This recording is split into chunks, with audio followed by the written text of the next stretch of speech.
n'y a pas de...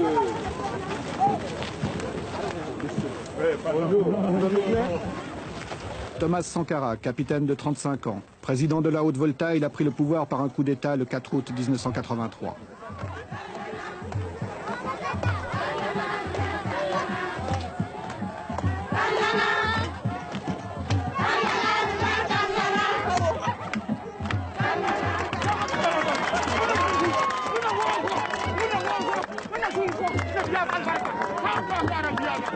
C'est parmi les couches les plus pauvres de la population qu'il compte ses plus chauds partisans.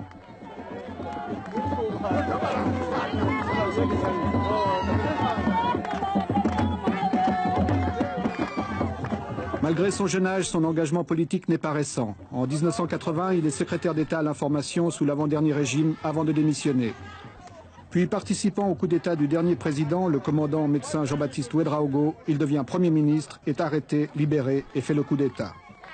Sitôt au pouvoir, il veut galvaniser les foules en utilisant un langage où le slogan incantatoire tente de faire passer les mots d'ordre. Chacun doit se convaincre que c'est un changement révolutionnaire.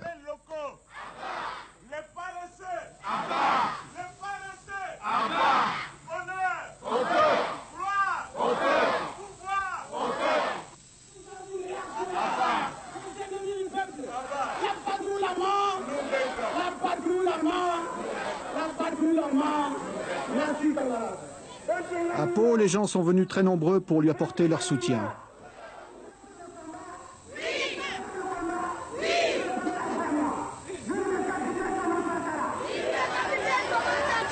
Camarades,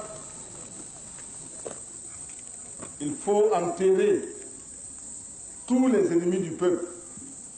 Il faut enterrer tous les défauts qui empêchent le peuple de se libérer, qui empêchent le peuple de construire son bonheur. Si depuis 20 ans, chaque week-end, les femmes puisaient de l'eau comme elles le font, il y a longtemps que nous aurions rempli 20 barrages à Pau. Le pays n'est pas pauvre. Au contraire, il y a des ressources.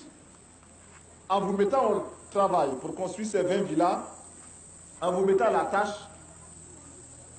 vous avez décidé de vous prouver à vous-même que vous êtes capable de transformer la réalité de cette ville de Pau. En effet, vous pouvez la transformer, cette réalité. Mais pour cela, il faut bannir de vos rangs les paresseux. Ceux qui ne veulent pas travailler. Il faut bannir de vos rangs les féodaux, les équilibristes. Ceux qui croient que ce chantier est pour eux l'occasion de devenir de petits patrons pour les élections futures. Tous ces gens, tout cela, il faut les mettre de côté.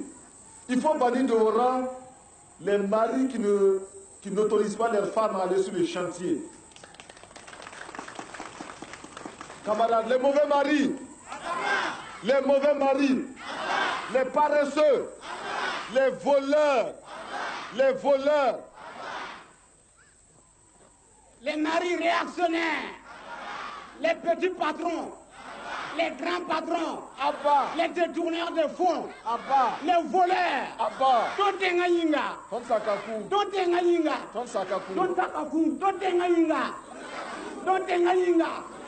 vive la révolution, vive le capitaine Thomas Sankara. On ne peut pas se développer sans mobilisation. Nous ne pouvons pas nous développer si le peuple lui-même ne prend pas son destin en main. C'est le peuple qui doit construire le pays. Ce n'est personne d'autre. C'est 20 villas aujourd'hui. Demain, ça sera 20 écoles, ça sera 20 dispensaires, ça sera 20 maternités. Et chaque année, ce sera comme ça. Camarades, l'impérialisme, le colonialisme, le néocolonialisme, le fantocisme, les voleurs, les paresseux, les détourneurs, les magouilleurs. Chaque province doit construire en effet 20 maisons pour les fonctionnaires d'ici le 4 août, les loyers étant ensuite utilisés pour les biens d'équipement. Les briques sont faites par la population avec du banco et très peu de ciment. L'État, lui, fournit le matériel.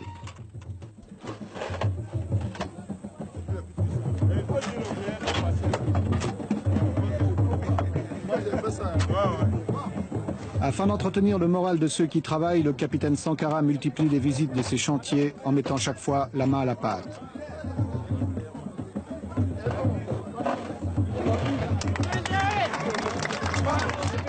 Il aime à montrer l'exemple, il affectionne les gestes symboliques. Il est en train de se créer un personnage à la fois séducteur et menaçant. Son style, son souci du moindre détail, son attention à chaque chose, son engagement étonne et lui attire un certain nombre de sympathies. Il ne faut pas que ça piétine, quoi. Ouais. L'approvisionnement doit être rapide. Maintenant, il faut penser à la toiture. Voilà, déjà. Il faut déjà penser à la toiture. Vaut mieux qu'ils aient leurs matériaux ici. Bon, n'oubliez pas de créer beaucoup d'espaces verts. Surtout le long de la route, là. Beaucoup d'espaces verts, des fleurs, des petits bancs. Si vous êtes ici, faites des petits bancs en béton, là. Des bancs publics. À la tête des chantiers du 4 août, il a mis des gens considérés comme peu favorables à son régime. Ceux-ci sont ainsi mis à l'épreuve. C'est une dernière chance qui leur est offerte de s'intégrer. Le chef de chantier, c'est le camarade Traoré. C'est un ingénieur agronome, c'est ça, hein? Oui, c'est ça. Bon, alors un ingénieur agronome qui est mis sur ce chantier-là pour participer activement, concrètement à la révolution. Pourquoi est-ce qu'on l'a choisi, lui? Mais comme la révolution n'exclut personne, mais donne à chacun la possibilité de se faire ou de se refaire, eh bien, lui est envoyé sur ce chantier-là. Mais voilà, il vit en parfaite harmonie avec le peuple militant de Pau, qui l'accepte, qui le suit et qui exécute ses mots d'ordre. Preuve qu'il intègre correctement la révolution et c'est effectivement un camarade. Monsieur le Président, est-ce que vous pensez que cet enthousiasme va durer longtemps? Aussi longtemps que les populations commencent à se convaincre et à percevoir qu'elles-mêmes peuvent transformer leur situation et peuvent améliorer leurs conditions. Au début, c'était des mots, ce n'était que des mots et une adhésion euphorique. Le doute avait commencé à s'installer aujourd'hui. Il est évident que dans ce bâtiment-là, qui se construit petit à petit, grâce à l'engagement des populations, ce bâtiment-là est la preuve que la révolution apporte effectivement quelque chose de qualitatif. Merci. Pour surveiller et encadrer le chantier, un commissaire politique a été nommé. Il peut s'appuyer sur les CDR, Comité pour la défense de la Révolution, formés surtout de jeunes très actifs. Dès son accession au pouvoir, le capitaine Sankara a effrayé certains milieux qui le considèrent comme étant l'homme de Kadhafi, l'homme de la Libye. L'homme de la Libye, peut-être que la Libye a des hommes. En tout cas, il n'en a pas ici. En tout cas, ce n'est pas moi. Je suis au contraire un voltaïque qui connaît ses réalités, la misère de son peuple, et qui voit aussi comment ailleurs d'autres ont eu le courage de prendre leurs responsabilités. Nous n'avons pas honte de dire que nous traitons avec Kadhafi, nous n'avons pas honte de dire qu'à certains moments, il nous a aidés à notre demande, et quand certaines de ces aides ne nous convenaient pas, nous le lui avons dit. Mais de là à dire que nous sommes influencés par Kadhafi, c'est absolument faux.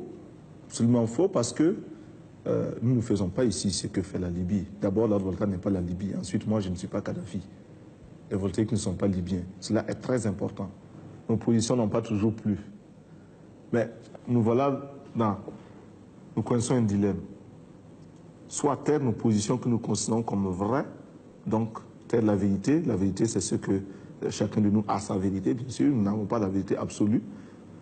Donc, consciemment mentir pour bénéficier des grâces de ceux qui peuvent nous aider ou de nos partenaires qui sont délicats et puissants.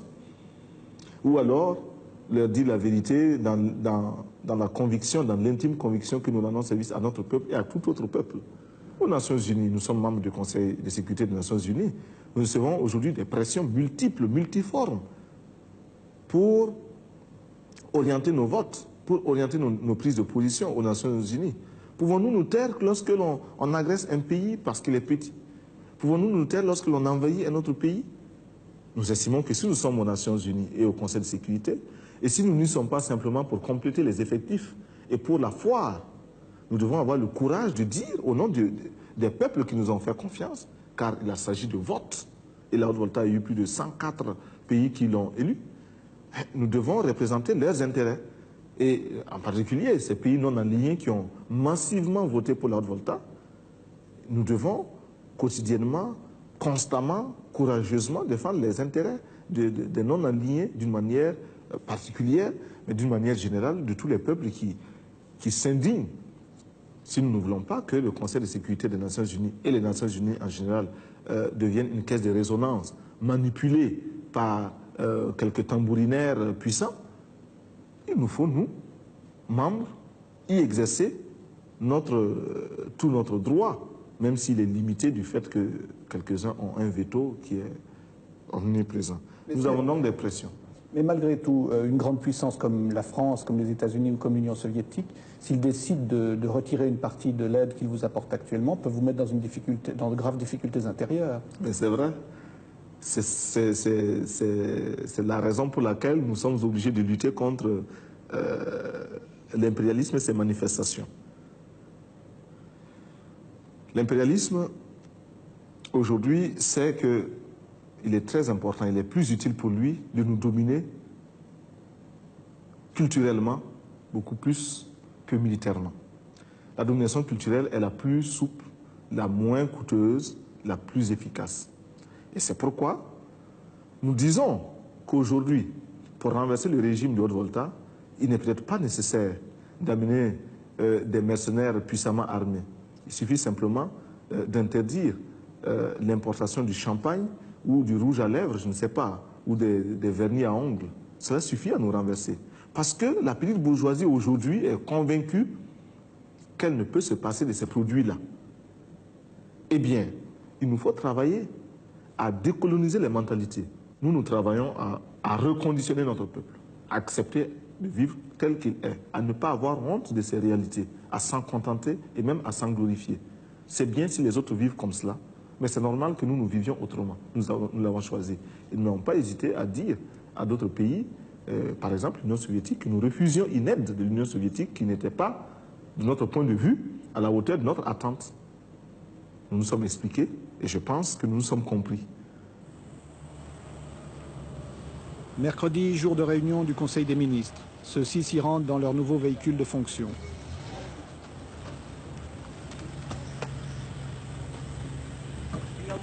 En effet, là aussi, pour montrer qu'on veut rompre avec d'anciennes habitudes, d'anciens privilèges, les Mercedes, symbole du pouvoir utilisé par les précédents régimes, ont été remplacés par des R5. Il s'agit de frapper par des mesures spectaculaires. Le président a même décidé de faire de la Cadillac décapotable de son prédécesseur l'objet d'une tombola nationale. Ainsi, celui qui l'aura gagné pourra-t-il l'utiliser sans être soupçonné d'enrichissement illicite. Outre le capitaine Sankara, l'équipe gouvernementale est composée de militaires et de civils. Tous doivent avoir un engagement total et en particulier multiplier les contacts dans le pays.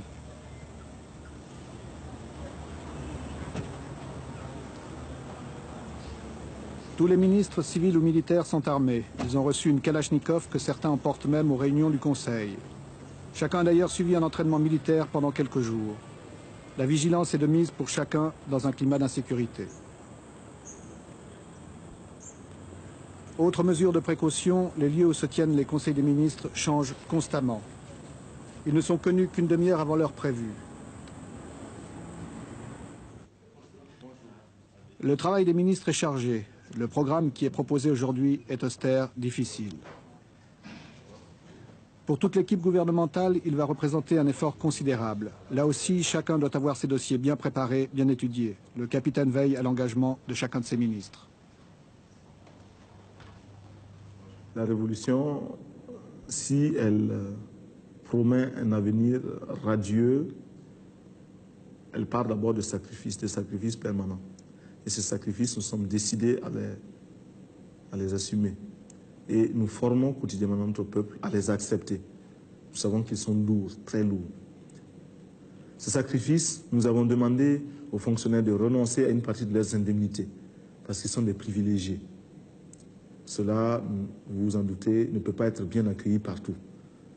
Ces sacrifices, nous demandons aux voltaïques de se mobiliser.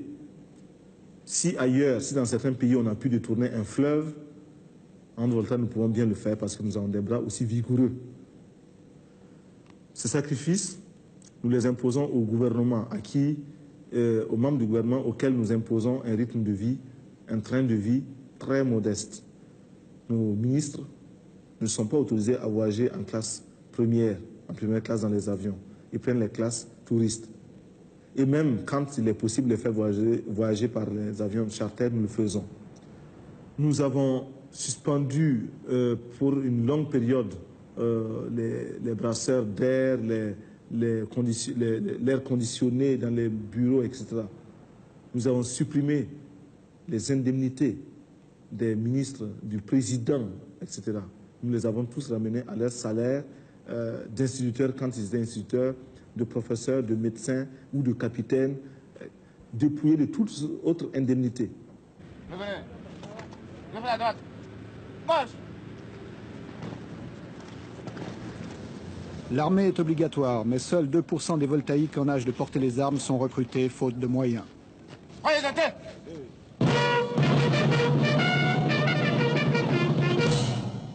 En Haute-Volta, c'est une chance et un privilège comme ailleurs en Afrique que de devenir soldat. Cela assure du travail et un salaire garanti.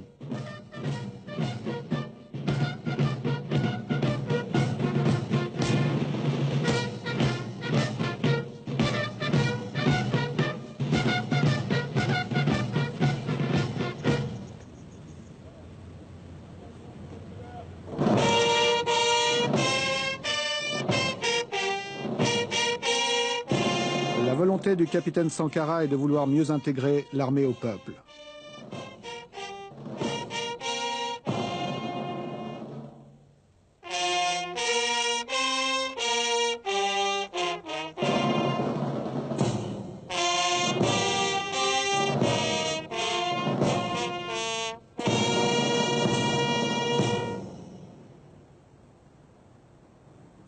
Nous avons donc nous refaisons notre service national. Au lieu de 18 mois, il sera maintenant de 12 mois.